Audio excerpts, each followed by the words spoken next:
In 1992, Red Dwarf was more popular than ever before. There had already been 4 seasons and 2 best-selling novels, and Season 5 was about to be broadcast. There was also an American remake in production and rumours of a movie.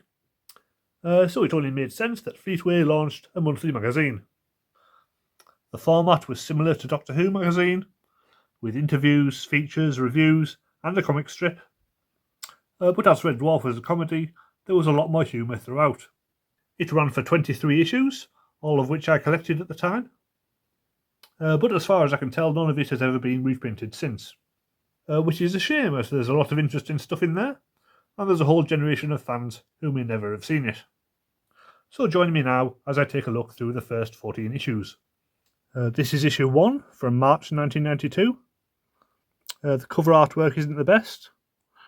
All the characters look really old for some reason, which is more in line with what they look like now. Inside, and we have the first comic strip, 15 pages, adapting Red Dwarf's first episode, The End. At the time, the first season had never been repeated or released on video, so for a lot of fans it was the first time they could have seen this story. The character likenesses aren't great, but the artist does take the opportunity to make Red Dwarf look a lot bigger and more sci-fi than it ever did on the BBC. Alan Burrows was the name of the artist, by the way. Interestingly, all the holograms in the strip are depicted in black and white, which was apparently the writer's original intention. But it would have been far too expensive for them to do it back in the 80s and 90s. After this, we get an interview with Chris Barry, who plays Rimmer. And he talks about his favourite episodes and a bit about the British Empire as well. There's a preview of Series 5, in which Demons and Angels is still called High and Low. There's a few humorous features to pad out the magazine. Most of them are not that great, but this multiple choice quiz is actually pretty good. Written by Chris Howarth and Steve Lyons, who also did the completely useless Doctor Who Encyclopedia and the completely useless Star Trek Encyclopedia, both of which I very much enjoyed. Sample question: what do you like to read? Lister? Whopping Bazookas Monthly? Rimmer: yes, I like reading about military hardware as well. I've never heard of Whopping Bazookas though. Is that by the people who did Action Hard, Battle Trained Big Boy Monthly? Crichton: although I'm ashamed to admit it, I do rather enjoy flicking through the pages of electoral goods catalogues. Sometimes the pictures in them have quite a disturbing effect. Cat: anything by T.S. Eliot, which is quite subtle. There's also a studio report, where the writers talk about visiting the set and meeting the cast. And it's illustrated by a picture of a half-naked Rimmer, which would later on become a cover. Issue 2 has a much better cover design by Colin Howard, with some excellent likenesses of the cast. And there's more of the adaptation of The End, where we learn they couldn't get the likeness for Christine Gachansky, and so just made her a generic blonde. And it ends when Lister finds out that he's been in stasis for 3 million years. There's an interview with Robert Llewellyn, who plays Crichton, who talks a lot about how uncomfortable it is to wear the costume, and also a bit about the rest of his career. There's a brief report on the making of the American version of Red Dwarf, which ended up being just a pilot. I think I might have seen it at some point, but I barely remember it. There's a long feature of Rimmer's diaries, which is not very funny, and an episode guide on Series 3, which includes cast notes and brief summaries of every episode, but not counting the endings. Issue 3 has another excellent cover from Colin Howard, and more of the adaptation of The End, where Rimmer comes back to life as a hologram. And we get to see him imagining what it's like to sexually interfere with a woman. Very disturbing. And we also get Kat, who kind of looks like Danny John Jules a bit. And it goes right up to the end of episode 1. There's an interview with Hattie Hayridge, where she talks about her stand-up comedy, and a bit about her time on Red Dwarf. Obviously, they didn't have very many photos of her. There's a review of Red Dwarf 2 on video, from the times when it was 3 episodes per tape.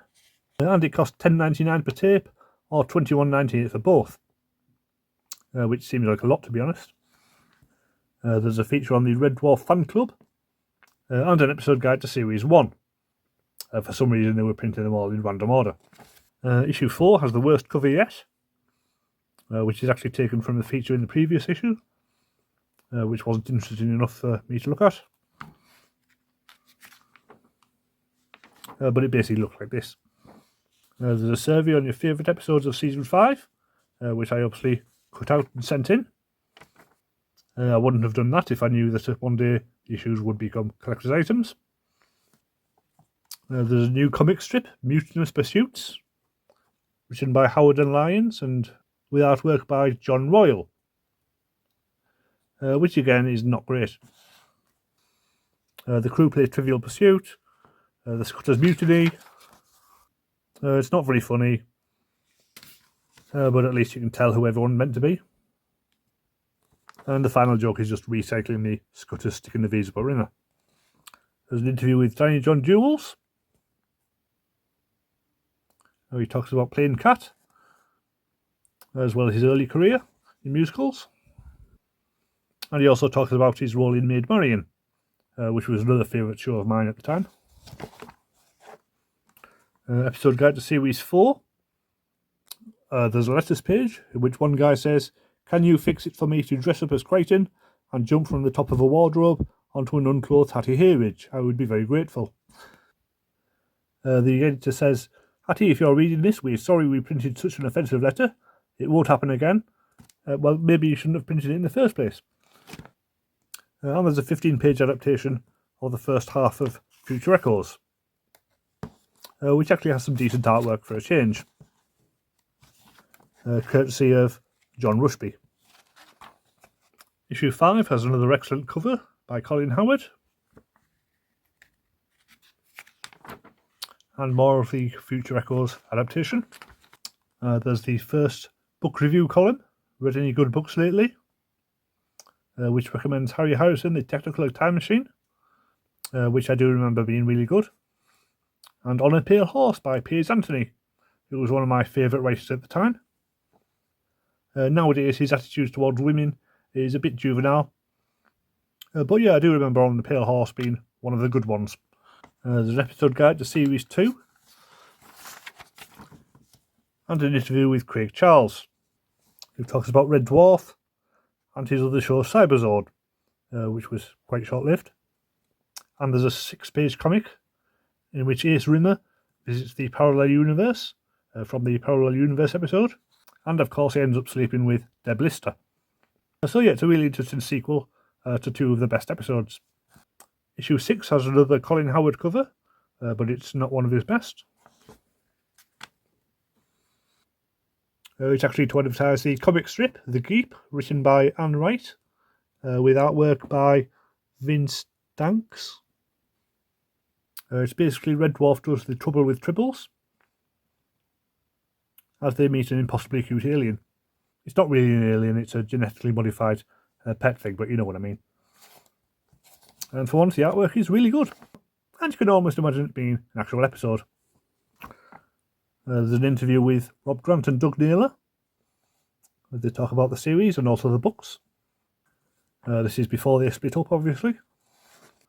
So there's lots of interesting talk about their future projects, which never got made. There's an episode guide to Series 5, and more of the Future Echoes adaptation, which doesn't really add much. Issue 7 has a very dramatic cover featuring all the monsters from the show. There's even more of the Future Echoes adaptation, which just keeps on going. There's a quote quiz, which I scribbled all over, not knowing that 30 years later, the mint condition magazines would be worth a fortune. There's a feature on the monsters of Red Dwarf to go with the cover. And there's a couple of nice photos there. The book review column features Wildcards, which is a series that's still going somehow. There's an interview with David Ross, who was the first Crichton. There's a 2-page Jake Bullet text story, which features all of the usual cliches of Private Eye Gumshoe stories. So it feels kind of like Dick Spanner, the stop motion show from around the same time. And finally, there's a comic Fashion Victims, written by Steve Lyons with artwork by Alan Burrows. And it's a decent story for the cat, which takes him to another dimension, which could never have been shown on screen. Issue 8 is the first photo cover, Lister holding a very big gun. Inside there's yet more future echoes. They actually bring the episode to an end. There's a report from the convention, Dimension Jump 92, which sounds like a lot of fun, although there weren't that many guests. There's the results of the reader survey, which had Back to Reality as the favourite show of Series 5, and Hollership as the least favourite. I thought Hollership was quite good, actually. I would have put it below Demons and Angels and Terraform, but what do I know. There's the first instalment of the Androids comic strip, which is really just a one-joke idea which just keeps on getting repeated over and over. The first news page, which announces the Red Dwarf Companion and the Red Dwarf Program Guide. I don't remember either of those. There's a Mr. Flibble comic, which is a bit of a waste of space if you ask me. Interview with Peter Ragg, who did the visual effects. And a comic strip, Ace of the Rovers, which imagines Ace Rimmer crashing into a British boys football comic. And to be fair, he fits right in. Issue 9 has an interesting comic strip by Nigel Kitchen, which is kind of a sequel to Back to Reality, as the cat imagines himself being Dwayne Dibley again, as he was the only survivor of the bullet that killed the other three characters. The artwork is very cartoony, but it's a really good story, and it would have made an interesting sequel to Back to Reality. There's a review of the pilot episode of Red Dwarf USA, which is pretty harsh, but for what I remember, it's quite fair. There's an interview with Norman Lovett, where he talks about his own sitcom, I Love It, which I remember being not very good, to be honest. The news page talks about Craig Charles appearing in Ghost Watch, the classic Halloween special which terrified a generation. And there's another comic written by Steve Lyons, with artwork by Ron Smith, which does a good job of feeling like it could be an actual episode from season 4 or 5, where they find some ancient cat technology which can recreate anything they imagine. Issue 10 has a very stylish cover by Carl Flint, which is advertised in the Jake Bullet comic, which is only 2 pages long, but it does have some really interesting art style, and it's a definite highlight of the next 2 issues. There's also a cameo by Bob Monkhouse there. There's an interview with the producer of Red Dwarf USA. He does seem like a fan, and you get the feeling it wasn't his fault that it didn't work out. There's a feature about androids, which is similar to the previous feature about monsters. There's the making of the Red Dwarf talking book, which follows Chris Barry as he records the audiobook. There's the second half of In Living Memory, featuring a big green monster. Part 2 of the survey results, which has Back to Reality as the favourite ever episode, followed by Polymorph and Dimension Jump, with Confidence and Paranoia, Hollership and Balance of Power as the bottom 3. Again, very unfair on Hollership. There's an interview with Howard Goodall, who did the music. And finally, there's an actual comic strip about Red Dwarf USA, which imagines it has been an absolute nightmare. And to be fair, it probably was. Issue 11 has the infamous photo of a half-naked Chris Barry on the cover, but it's also got 2 women in bikinis, so something for everybody. The news announces that Hattie Hayridge will not be in Series 6. I don't think they ever explained why. There's a review of Red Dwarf 4 on video, but there's not much to review as it's just the episodes. There's a comic strip, Wetware, a script by Callaghan Hill, art by Alan Burrows. It's 10 pages long, not very funny. But it does give Holly a bit more to do, as her and Lister bond in an virtual AI environment. Interview with producer Paul Jackson, looking very producerish in the photo. Feature about Rimmer's love interests. There's more book reviews, this time the Red Dwarf books, including the official companion, which doesn't seem that essential really, and an omnibus version of the first two novels, as well as Robert Llewellyn's book The Reconstructed Heart. There's a comic strip featuring the Inquisitor, which is basically one log setup for a joke about Robert Maxwell, who died the previous year, so it's possibly in bad taste. And there's a feature with Grant and Naylor looking back on Series 5. And surprisingly, they're very honest about the episodes that didn't quite work. You never catch Russell T Davies admitting that the last series of Doctor Who was anything other than excellent. So it's interesting to see how times have changed. Issue 12 has a cover featuring the Scutters, an interview with producer Ed Bye, who's worked on lots of top comedy shows. There's a comic strip called Evolution, written by Anne Wright, with art by Roger Langridge, which is very cartoony, but it kind of works. And it gives you devolved versions of Lister, Christ and the Cat, as well as a new character, a woman who evolved from a pig. There's a report on Craig Charles's virtual reality show, Cyberzone. From the screenshot, I vaguely remember it, but I could be thinking of something else. I don't think it lasted long anyway. There's a comic featuring the Scutters, with rhyming captions like in the Daily Express or something. Feature on holograms. And a book review of Mostly Harmless, which is not one of the best of the Hitchhiker's books, and the author seems to agree. And finally, there's a 2-page Crichton comic, which does have some decent artwork, again by John Rushby. Issue 13 has Crichton on the cover, and there's an interview with Robert Llewellyn, as he talks about his experiences in the American version of Red Dwarf. And it seems that the costume they used was much more comfortable than the one in the English version.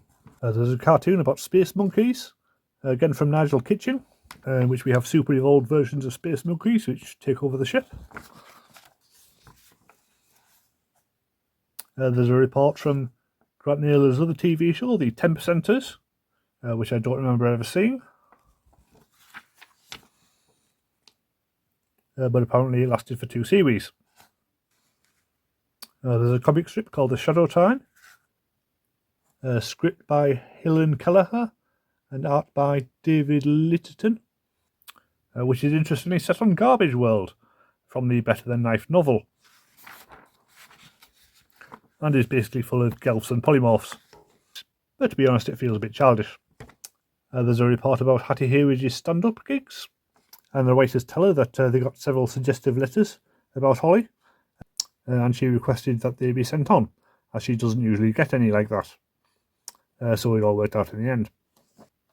Finally, for the moment, we have issue 14, again with Lister on the cover. And there's a 2-page Dwayne Dibley comic, which kind of follows on from the earlier one. In the previous strip, it was just the cat hallucinating again. But this one's set in a world where Dwayne Dibley was real and escaped from the asylum. And in the last panel, it crosses over with the Jake Bullet comic, which is still going on, but had no references to the other Back to Reality characters.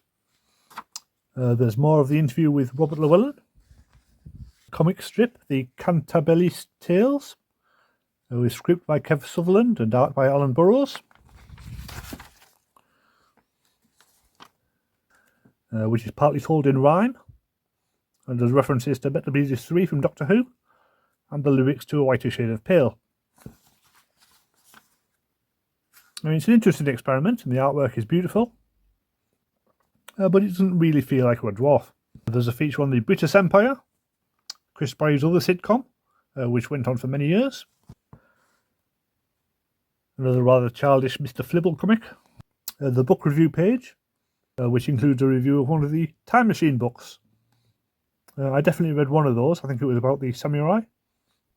I remember it had a lot more historical facts than these kind of books usually did. There's another Race Rimmer comic, script by Kev Sutherland and art by Darren Stevens, which takes him to a kind of sci-fi western world, a bit like Firefly. There's an interview with the set designer, Mel Bibby, and part 5 of the Jake Bullet comic, which eventually crosses over with Dwayne Dibley. And I seem to remember that the remainder of the series is a team-up between the two. This was the end of Volume 1, but the following month the magazine was relaunched with Volume 2, which was bigger, had more pages, and a fancy new logo. It lasted for 9 more issues and covered the making and broadcast of Series 6. So I'll be covering that in another video later in the year, as well as reviews of the final 2 Red Dwarf novels. So if you like the sound of that, then press subscribe, and I'll see you next time.